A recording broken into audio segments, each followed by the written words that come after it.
ஜீவனுக்கு போகிற வாசல் இடுக்கமும் வழி நெருக்கமுமாயிருக்கிறது. அதை கண்டுபிடிக்கிறவன் பாக்கியவான். பாவம் செய்கிற ஆத்மா சாகும். எனவே தேவனோடு ஐக்கியமாயிருங்கள்.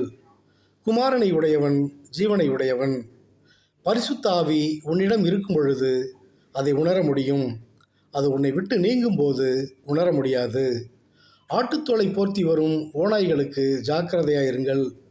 நாயானது தான் கக்கினதை மீண்டும் தின்பது போல் மூடன் தன் மூடத்தனத்துக்கு திரும்புகிறான். உங்களை கடவுளிடம் இருந்து பிரிக்கும் அனைத்தையும் விட்டுவிடுங்கள். காலத்தை பிரயோஜனப்படுத்தி கொள்ளுங்கள். தேவன் உனக்கு பயமுள்ள ஆவியை கொடாமல் பலமும் அன்பும் சாந்தமும் உள்ள ஆவியை தந்திருக்கிறார்.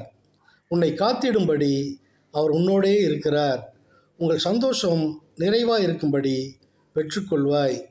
நான் உன்னை தெரிந்து கொண்டதால் உன்னை மீட்டு கொண்டேன்.